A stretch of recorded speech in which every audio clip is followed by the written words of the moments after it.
welcome to your favorite show, Identities Umhlobo, your TV program that talks about your social, economic, and political issues. That's pretty much everything about your life. Recently, we've been seeing a lot of activity around the issues of vendors on the streets. And we know that 90% of our people are in informal trade. And today, I have the privilege of hosting the Minister of Women Affairs, Community and Enterprise Development, Minister Sithembiso Nyoni. This is your portfolio, ma'am, and welcome to the show. Thank you. You have been recently appointed the minister. Congratulations. Thank you. So tell us about your vision. What is your vision for the next 5 years for the ministry? Thank you very much. Let me start by giving a background. Yes. My ministry is run through 5 departments. Yes. Women Affairs, Gender, Community Development, yes, Enterprise Development, and Cooperatives. And under each one of these, we try to serve the women and the public at large. Under Women Affairs, let me just give you the history.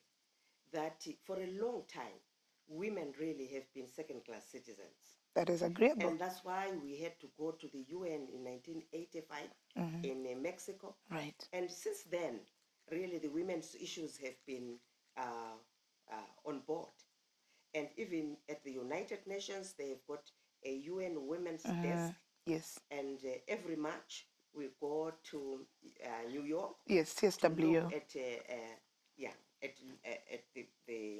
at the status of women. So this is very important. So my vision on Women Affairs is that women are doing a lot, but really nobody is really recognizing and taking notice of it. And I would like to challenge especially women in the media. Right. When you look at our television, how many women will feature at news time? Right. How many women will feature in any of the episodes that we have? So Women Affairs would like to make sure that our laws, our protocols that have been developed about women, both nationally, regionally, and also internationally, are reinforced. And on this one, I'm going to keep an open door policy. Nice. So that I dialogue very honestly and rigorously with women. My vision is to look at all the strata of women. We will look mainly at family. Right. Because that's where the woman begins to be oppressed, at family level. How do you treat the girl child? Right. How is the wife, a sister, an aunt treated? We are going to really deal at a family level. Nice. And I'm sure you are aware that we have got an International Family Day. Yes. Yeah. And then we have got International Women's Day. And an International Rural Women's Day. Yes. And also the International Day of the Girl Child this October. This October. Yes. Let's work together as women. When these days come, let's mobilize women to articulate what they really believe should be corrected at each of these. For instance, rural women, they toil, they still don't have water. Now, in Harare, women also are beginning not to have water. Right. They have access to water, but it's not clean. Nice, that's So true. what are we really saying about the affairs of women? I think in brief, we need to make the women's voice visible. That's We wonderful. need to make women visible. As a minister, let me really sincerely say, I'm going to keep an open door. That's women, wonderful. Let's come together. Let's articulate. And I'm going to focus mainly on the girl child. Wonderful. The girl child is really the foundation of what a woman of tomorrow will be. And if you look at it, a lot of women today are being abused. Right. I was in Wange during our hero's funeral, Comrade Matutu. Yes, yes. While I was there, a lot of women came to me.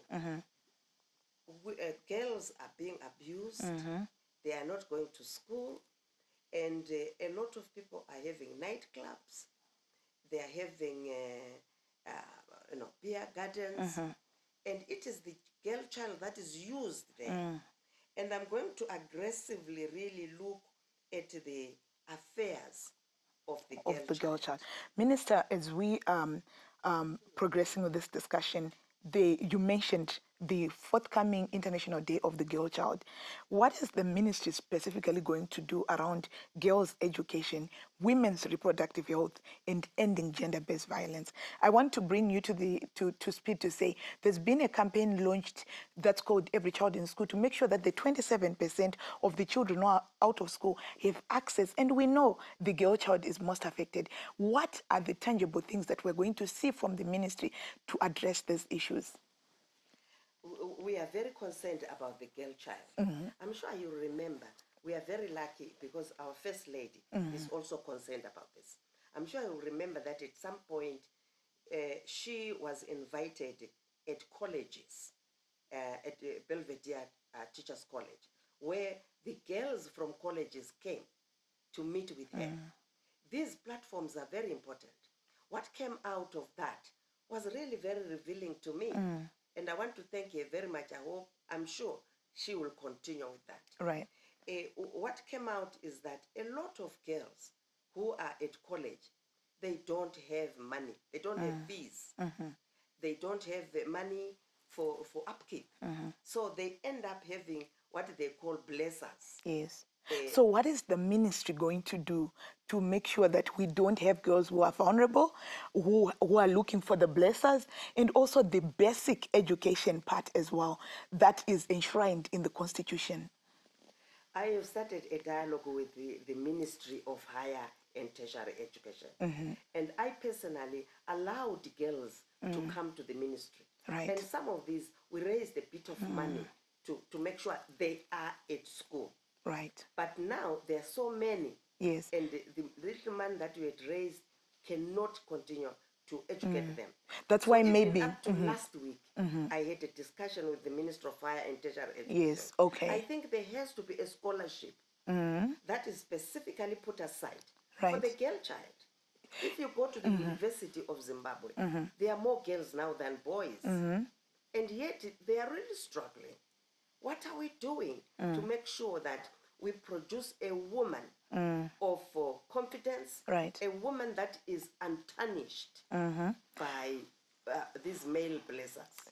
That you had it, you're hearing the minister speaking to us about her vision for the next 5 years. And I think what the nation wants to hear is on the legal framework and on the policy framework. We will speak about that when we come back. We are blessed to have the minister today. Do stay with us. We're just taking a break.